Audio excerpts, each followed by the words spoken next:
Shalom, salam sejahtera. Semoga kasih karunia dan damai sejahtera dari Allah Bapa kita dan dari Tuhan Yesus Kristus menyertai kita semua. Kembali bersama dengan saya, Kohelet Indonesia. Kita akan memulai Bible Study kita pada hari ini dengan judul Mendapatkan Pekerjaan. Nah, sekali lagi ini adalah bagian dari 30 ucapan orang bijak, khususnya adalah bagian terakhir dari bagian yang pertama, yakni untuk orang awam ya. Jadi sebelumnya kita telah membahas 4 nilai dasar yang harus ditumbuhkan oleh orang awam. Kalau masih ingat dari yang pertama adalah untuk tidak menindas orang lemah, yang kedua adalah untuk memiliki pergaulan yang baik, dan yang ketiga agar tidak dililit hutang, dan keempat untuk menghormati tradisi dan ajaran orang tua. Nah, jadi sesi atau ucapan yang kelima ini akan membahas tentang bagaimana setelah memiliki 4 nilai dasar itu, seorang awam akan dapat menghadap raja atau masuk dan dipekerjakan di istana raja. Jadi ini istilahnya bagian promosi yang mengakhiri bagian pertama dari 30 ucapan orang bijak. Temanya ada tentang pengabdian kepada raja. Cuma ya sebagai judul saya tulis mendapatkan pekerjaan. Oke, jadi kita segera mulai saja. Kita langsung ke bagian yang pertama. Nah, di sini adalah tentang mentaati atasan. Jadi, kenapa saya langsung bilang tentang atasan, karena saya percaya sebagian besar dari kita sudah bekerja ya, jadi bukan betul-betul mulai mencari pekerjaan yang baru, tapi mungkin sudah bekerja dan mungkin, mengalami satu kendala dalam saat pekerjaannya ya. Nah, jadi sudah ada atasan gitu ya. Nah, jadi pertanyaannya adalah, apakah orang Kristen harus selalu tunduk kepada atasan? Apakah atasan selalu harus dituruti menurut ajaran Kristen gitu ya? Nah, ini kita bisa buka dari Alkitab kita. Nah, sekali lagi saya sarankan agar semua dari kita, mengambil Alkitabnya, bisa di-pause dulu kalau belum dipegang, mungkin dari lemari, pause dulu videonya, lalu ambil Alkitabnya, lalu kita, buka Alkitab kita bersama-sama ya. Karena kita akan banyak membaca dari Alkitab seperti biasa. Nah, kita pertama, akan membaca dari Kolose 3 ayat 22 sampai 24.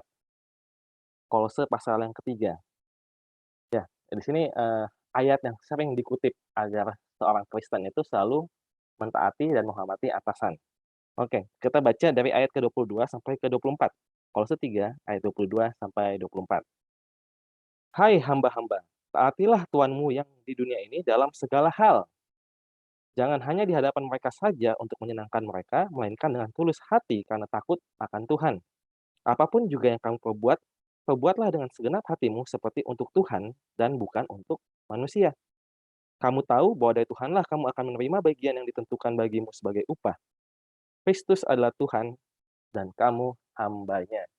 Jadi ayat ini, ayat yang sering digunakan oleh pendeta atau teman-teman kita yang Kristen untuk menguatkan kita supaya tetap, berusaha dan berjuang dalam lingkungan kerja kita, tetap mentaati atasan, meskipun lingkungan kerja kita itu mungkin sebenarnya tanda kutip, buruk gitu ya kepada kita ya. Mungkin banyak tekanan di sana, atau mungkin sesuatu yang dikerjakan itu sebenarnya berlainan dengan apa yang ada dalam hati nurani, atau bertentangan dengan nilai Kristen. Tapi seolah-olah ayat ini digunakan untuk mendukung supaya tetap mentaati atasan tersebut, atau tetap bekerja di perusahaan tersebut. Karena dikatakan apa? Atasan itu harus diperlakukan, atau tuan ya di sini ya, seolah-olah dia adalah Tuhan. Itu menarik ya. Jadi harus dituruti seperti itu. Nah, apakah betul demikian menurut di sini? Bahkan ya, ada juga yang bilang, "Ya kamu harus tetap tabah di sana. Mungkin kamu gajinya rendah atau diupah, sangat minim," gitu ya. "Tapi kamu tetap harus di sana, dan hormatilah atasanmu itu dengan sungguh-sungguh seperti Tuhan." Karena dikatakan di ayat yang ke-24 adalah apa?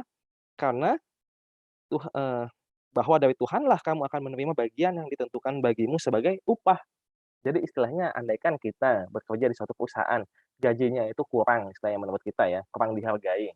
Nah, dengan ayat ini menguatkan bahwa nggak apa-apa, kamu tetap taati atasan, karena kamu tahu bahwa Tuhanlah yang akan memberikan kamu upah yang adil. Jadi andaikan di gajinya kurang, tapi nanti Tuhan yang akan, menutupi kekurangan tersebut.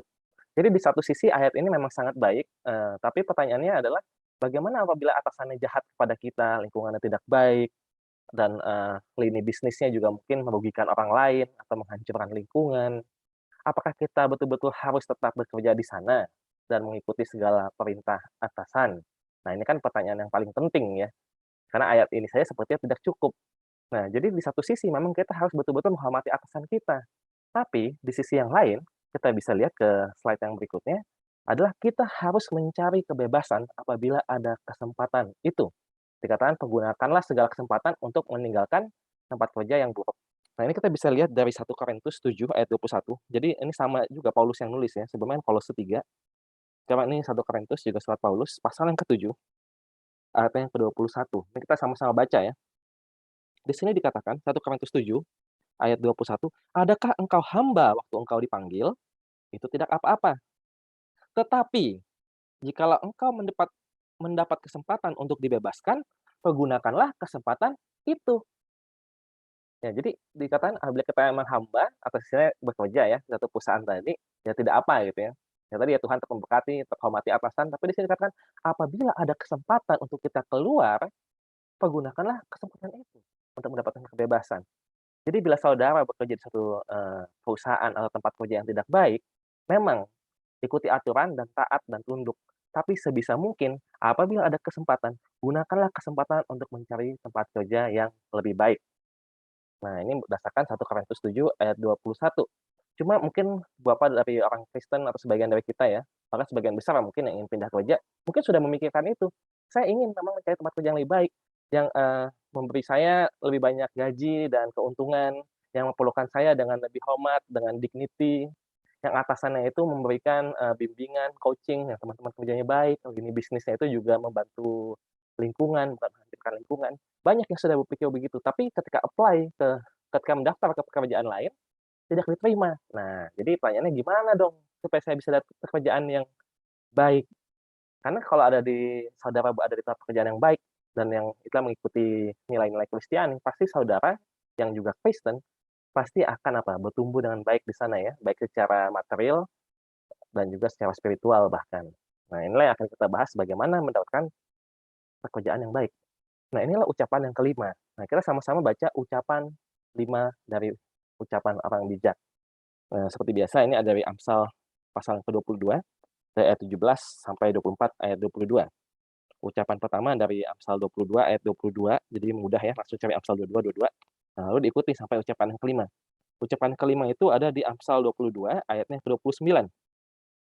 Baiklah, saudara bisa baca di layar juga, tapi sekali lagi saya ingatkan, lebih baik langsung baca dari Alkitab. Oke, pasal 22 ayat 29. "Pernahkah engkau melihat orang yang cakap dalam pekerjaannya? Di hadapan raja-raja, ia akan berdiri, bukan di hadapan orang-orang yang hina." Jadi dikatakan apa?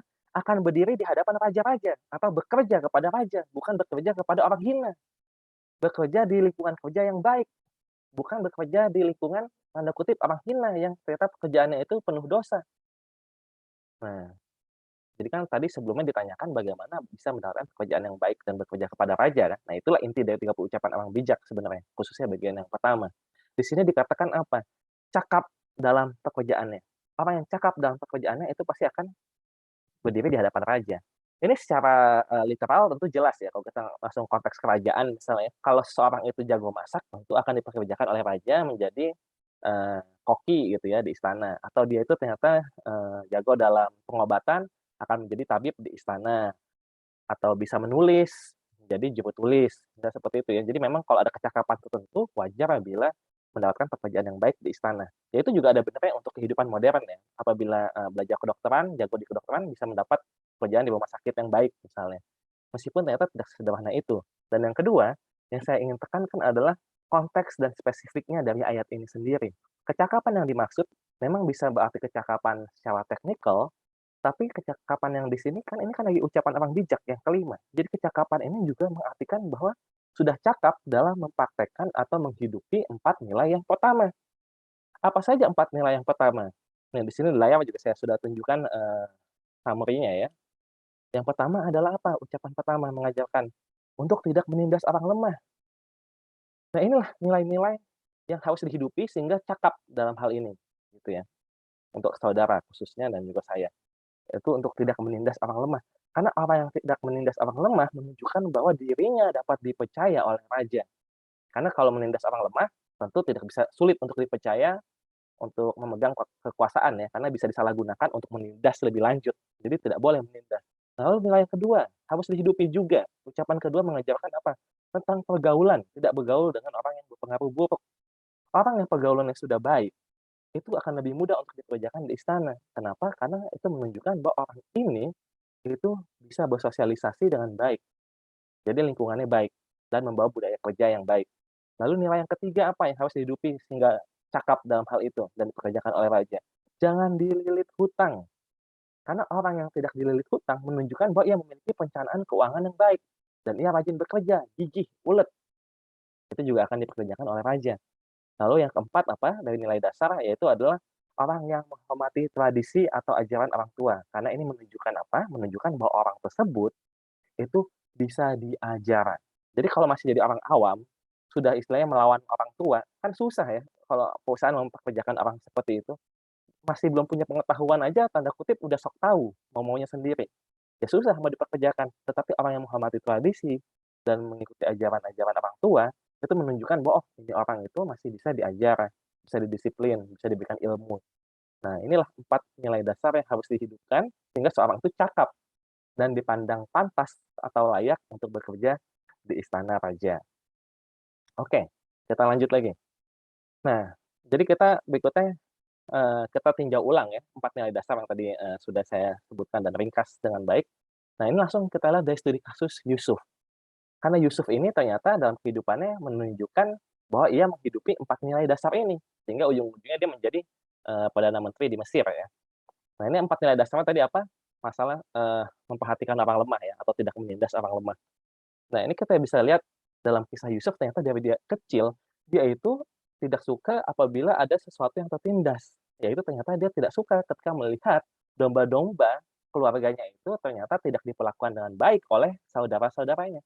Jadi ia bukan saja memperhatikan orang lemah, tapi bahkan makhluk hidup lain seperti domba dan kambing itu saya diperhatikan agar tidak ditindas. Itulah luar biasanya Yusuf ya. Ini kita bisa lihat dari, saya tidak, taruh ayatnya di sana, tapi kisahnya itu bisa kita lihat di Kejadian pasal 37. Ya mungkin tapi saya nggak bahas panjang lebar ya, ini hanya cuma untuk menunjukkan saja. Nah, misalnya kita lihat di sini, Kejadian pasal 37, kita buka sama-sama, mmm, dari ayat 2 ya. Inilah riwayat keturunan Yakub. Yusuf tatkala berumur 17 tahun, jadi masih muda, biasa menggembalakan kambing domba bersama-sama dengan saudara-saudaranya, anak-anak Bilha dan Zilpa, kedua istri ayahnya. Dan Yusuf menyampaikan kepada ayahnya kabar tentang kejahatan saudara-saudaranya. Nah, memang kejahatan ini memang nggak disebutkan posisinya apa, tapi dari konteksnya kita tahu bahwa ini kan lagi menggembalakan. Jadi kejahatannya adalah tentu tidak memperhatikan domba-domba dengan baik, tidak menggembalakan dengan baik. Nah, inilah yang dilaporkan oleh Yusuf kepada ayahnya. Nah, jadi ini namanya integritas ya. Jadi dari umur 17 tahun ternyata Yusuf sudah berintegritas. Itulah ternyata yang membawa dia bisa terus naik dalam karirnya. Sehingga ujung-ujungnya ketika memang ya ujungnya memang sempat dijual ya ke Mesir, tapi ketika dia dipekerjakan atau dibeli oleh Potifar dan menjadi pelayan Potifar, akhirnya dia bisa naik dan naik jadi pemimpin atau kepala pelayan di rumah tangga Potifar. Karena kelihatan bahwa Yusuf adalah orang yang berintegritas. Itu sudah dilatih dari ketika ia kecil saat berumur 17 tahun. Nah, lalu apalagi? Yang nilai yang kedua kan terkait pergaulan ya. Kita bisa melihat bagaimana Yusuf itu menghindari pergaulan yang buruk. Waktu apa? Ya tadi ketika sudah di rumah Potifar, ternyata istri Potifar itu ingin berzinah dengan Yusuf ya, dan Yusuf selalu menghindari. Nah, itulah menghindari pergaulan yang buruk. Bahkan ketika sudah kepepet, ia lebih memilih lari, meskipun ujung-ujungnya masuk penjara. Ya lari dari istri Potifar yang waktu itu ingin istilahnya berzina. Nah, dia memilih lari. Akhirnya memang ujung-ujungnya masuk ke penjara, dan di situ menunjukkan sekali lagi bahwa ia itu pandai berteman. Ia bergaul dengan pelayan-pelayan istana, juru minum dan juru roti. Dan di kemudian hari ternyata, kita tahu ceritanya juru minumnya itu yang merekomendasikan Yusuf kepada raja untuk menafsirkan mimpi Firaun. Sehingga ujung-ujungnya Yusuf bisa menjadi perdana menteri dan pegawai di istana ya, jadi sampai menghadap raja. Lalu nilai yang ketiga apa? Jangan dililit hutang. Nah ini ganti dililit hutang, Yusuf itu justru malah meminjamkan kepada orang-orang Mesir dan bahkan menjual makanan kepada orang-orang pendatang dari luar Mesir ya. Ini ketika terjadi 7 tahun masa kelaparan, eee, jadi ada 7 tahun masa kelimpahan dulu, lalu 7 tahun masa kelaparan, di situ akhirnya kan makanan habis kan. Nah, itu malah Yusuf yang meminjamkan ke banyak orang, malah menjadi peminjam ya, karena hasil kerja keras. Ya memang bukan kerja keras Yusuf doang, kerja keras semua orang yang, bercocok tanam, tapi istilah Yusuf memimpinnya dan memimpin dengan baik. Lalu yang keempat apa? Menghormati tradisi ya. Apa contoh menghormati tradisinya? Adalah ketika Yusuf sudah sukses, ujung-ujungnya adalah apa? Ketika dia tahu, keluarganya masih hidup, dia mengundang ayahnya dan keluarganya untuk datang ke Mesir, supaya tidak kekurangan makanan. Jadi ia tetap ingat atau memandang tinggi orang tuanya. Jadi sehingganya akhirnya mereka datang dan ternyata itu pun dihadiahi ya kan, akhirnya kan dilaporkan kepada Firaun dan Firaun bilang, "Oh ya udah bolehlah mereka tinggal di tanah Goshen." Nah jadi ternyata dengan menghormati orang tua selalu ada apa, ada upah yang ujung-ujungnya diberikan oleh Tuhan, meskipun mungkin bisa melalui orang lain. Nah itulah 4 nilai dasar. Nah ini menarik ya, kan Yusuf itu ceritanya di Mesir. Kalau saudara masih ingat, ada, video pendahuluan 30 ucapan orang bijak, nanti saya kasih linknya di atas atau bisa lihat di deskripsi. Di situ juga dijelaskan bahwa 10 ucapan orang bijak yang pertama, itu ternyata terinspirasi dari kisah atau instruksi Amenemop yang ada di Mesir tahun 1300 sebelum Masehi. Nah itu masa-masanya kurang lebih sama sekitar masa Yusuf ya, atau mungkin setelahnya. Jadi sangat mungkin bahwa ternyata, 30 instruksi Amenemop itu ternyata terinspirasi dari Yusuf, jadi sangat mungkin juga gitu. Meskipun itu ujung-ujungnya akhirnya dimasukkan ke dalam 10 ucapan orang bijak yang pertama, termasuk 5 ucapan bijak yang kita bahas, terakhir ini ya. Nah ini menarik ya, dan ini menunjukkan bahwa sekali lagi Salomo itu lebih bijak daripada orang Mesir, karena 30 ucapan orang bijak membahas lebih dari sekedar masuk ke istana raja. Nah, nanti akan kita bahas kemudian. Oh ya, tapi kita lanjut dulu. Baiklah, Amsal-Amsal Salomo. Ini juga sudah saya jelaskan di bagian, pendahuluan kitab Amsal, mungkin bisa lihat di videonya juga, nanti saya kasih link di atas atau di deskripsi. Di situ dijelaskan bahwa apa, untuk menjelaskan atau untuk mengerti ucapan orang bijak, kita bisa menggunakan Amsal-Amsal Salomo. Itu didasari dari Amsal 1 ayat 6 ya. Tujuan dari Amsal Salomo adalah untuk mengerti Amsal dan ibarat perkataan dan teka-teki orang bijak atau ucapan orang bijak. Jadi Amsal-Amsal orang bijak untuk lebih mengerti Amsal-Amsal Salomo untuk yang mengerti ucapan orang bijak. Nah, sekarang kita lagi bahas ucapan yang kelima tentang pengabdian kepada raja. Nah, ini untuk menjelaskan bagaimana supaya dikenan raja atau disukai oleh raja. Nah, ini saudara bisa langsung baca dari screen, karena kalau dari Alkitab mungkin mesti bolak-balik panjang ya. Jadi ayatnya langsung dari 5 Amsal, eee, Amsal 21 ayat 1, 22 ayat 11, 16 ayat 13, 14 ayat 35, dan 16 ayat 15. Ini semuanya Amsal-Amsal Salomo yang sudah dirangkai di sini. Di sini dikatakan apa? Hati raja seperti batang air di dalam tangan Tuhan, dialirkannya kemana ia ingin. Orang yang mencintai kesucian hati dan yang manis bicaranya menjadi sahabat raja. Bibir yang benar dikenan raja, dan orang yang berbicara jujur dikasihinya. Raja berkenan kepada hamba yang berakal budi, tetapi kemarahannya menimpa orang yang membuat malu. Wajah raja yang bercahaya memberi hidup, dan kebaikannya seperti awan hujan musim semi. Nah, jadi luar biasa ya, tentang bagaimana supaya dikenan raja, bahkan menjadi sahabat raja. Ternyata apa? Orang-orang yang mencintai kesucian hati, yang manis bicaranya, itu yang menjadi sahabat raja. Jadi bibir yang benar dikenan raja, yang bicara jujur maksudnya ya. Dan dibilang apa? Raja berkenan kepada hamba yang berakal budi. Dan apabila seorang raja sudah berkenan kepada hamba yang seperti itu kebaikan raja kepada mereka seperti apa? Di sini dibilang seperti hujan musim semi, istilahnya penuh berkat. Seperti itu ya. Nah, itulah Amsal-Amsal Salomo yang menjelaskan, secara sederhana bagaimana supaya bisa dikenan raja atau bisa dipekerjakan di tempat raja. Nah, kita lanjut lagi. Nah, berkenan di mata raja, kita langsung studi kasus ya. Jadi sebenarnya setiap nilai dasar itu bisa membawa kita selangkah lebih dekat kepada raja atau bekerja kepada raja. Itu sebenarnya sudah dibahas dalam ucapan-ucapan sebelumnya, dalam ucapan 1, ucapan 2, 3, 4. Bagaimana orang yang tidak menindas orang lemah itu akan semakin dekat dengan raja. Bagaimana orang yang memiliki pergaulan yang baik akan semakin dekat kepada raja. Contohnya, Daud ya berteman dengan Yonatan. Lalu jangan dililit hutang, lalu juga menghormati tradisi atau menghormati orang tua, seperti Salomo ya. Nah itu dibahas di masing-masing ucapan. Tapi di sini saya boleh kasih, satu lagi mungkin untuk contoh, bahwa bagaimana nilai-nilai dasar yang dihidupkan itu membawa lebih dekat kepada raja. Di sini contoh studi kasusnya adalah studi kasus Barzilai. Nah, Barzilai ini siapa? Mungkin banyak yang kurang tahu ceritanya, tapi, mungkin saya berikan cerita secara singkatnya. Ada 2 Samuel, ya nanti ada 2 Samuel 19 ayat 33, tapi saya kasih, introduksi sedikit, pendahuluan. Jadi ceritanya adalah ketika Absalom memberontak kepada Daud, nah ujung-ujungnya mereka pasukannya datang ke Yerusalem dan Daud pun mesti lari. Nah, akhirnya Daud lari dari Yerusalem, lalu dia menyeberang Sungai Yordan. Nah, di situ kan karena dia larinya cepat-cepat, jadi mungkin kekurangan makanan, kekurangan logistik gitu ya. Nah, ternyata dia disambut di sana oleh Barzilai. Nah, itulah Barzilai itu membantu orang yang pada saat itu sedang lemah, yaitu Daud. Ternyata apa? Singkat cerita di 2 Samuel 19 ayat 33, setelah akhirnya Daud menang perang saudara, akhirnya dia kembali lagi ke Yerusalem. Ketika dia mau kembali ke Yerusalem, ia ingat kepada Barzilai. Nah, ini kita bisa baca di 2 Samuel 19 ayatnya yang ke-33. Oke, kita buka Alkitabnya bersama-sama ya. 2 Samuel 19 ayatnya yang ke-33. Oke, di sini ya kalau ada judul perikopnya di atas ayat 31 dibilang Barzilai ikut mengantarkan raja. Nah, ayat 33, "Berkatalah raja," itu Daud ya, "kepada Barzilai, 'Ikutlah aku akan memelihara engkau di tempatku di Yerusalem.'" Jadi Barzilai ini mau dibawa oleh Daud untuk apa? Untuk datang tinggal bersama di istana. Kenapa? Ya tadi, karena Daud mengingat bahwa, oh dia ini sebenarnya orang yang peduli kepada orang-orang yang sedang dalam kesusahan, yang peduli pada orang lemah. Apalagi khususnya waktu itu Daud sendiri yang menjadi orang lemahnya ya. Jadi itulah yang dilihat oleh seorang raja. Oh, inilah orang yang berakal budi, yang peduli kepada orang lemah. Jadi diundang untuk masuk ke istana raja. Meskipun Barzilai menolak karena dia bilang dia sudah tua. Tapi ya inilah anakku gitu, bawa ke sana ke istana. Jadi dari situ kita bisa melihat bahwa setiap nilai dasar yang dihidupkan itu bisa membuat seorang itu lebih dekat kepada raja. Tidak menindas orang lemah atau sebaliknya membantu orang lemah.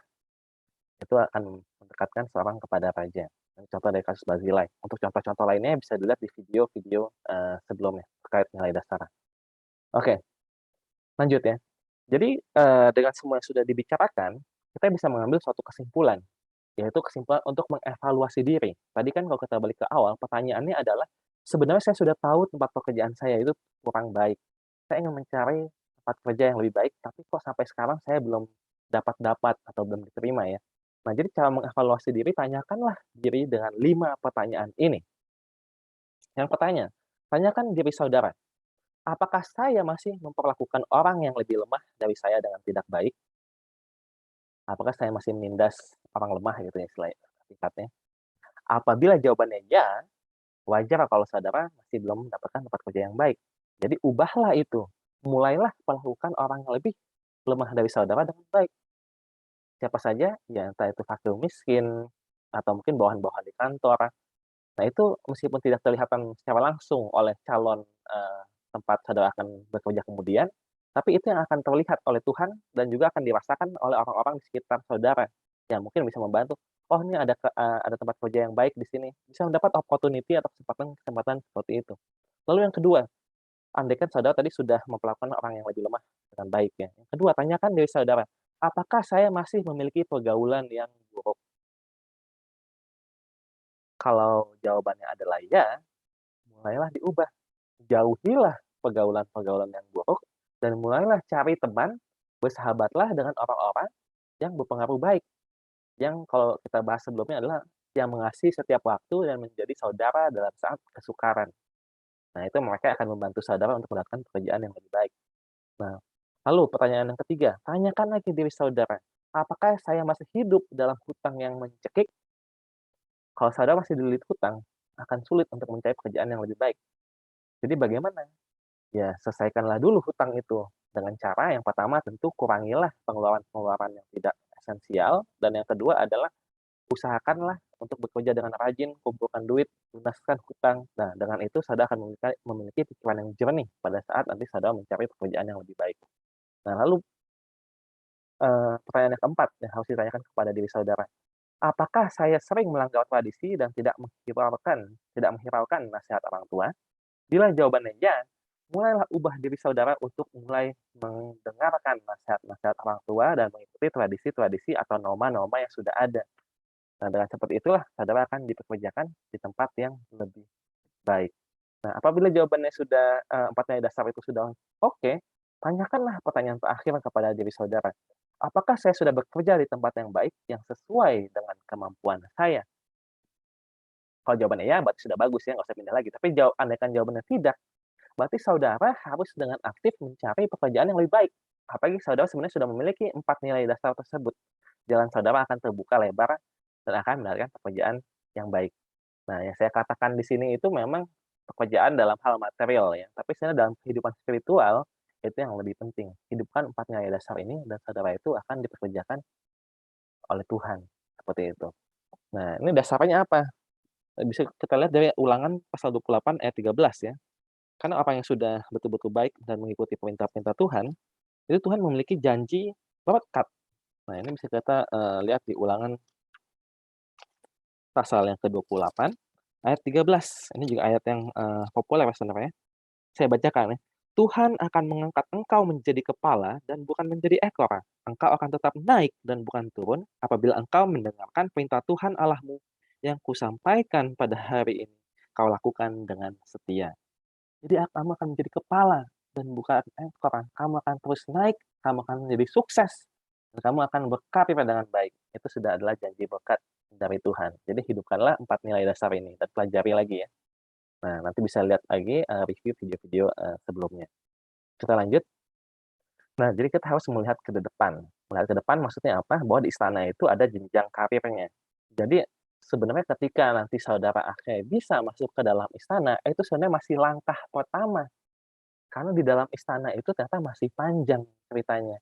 Kita bisa lihat di Pengkhotbah pasal 5 ayat yang ke-7. Kita buka ya, Pengkhotbah pasal yang ke-5, ayatnya yang ke-7. Di sini dikatakan apa? Menariknya di ayat ini menyinggung lagi nilai dasar yang pertama. Di sini Pengkhotbah 5 ayat 7 saya bacakan, tapi saudara juga baca di Alkitabnya sendiri.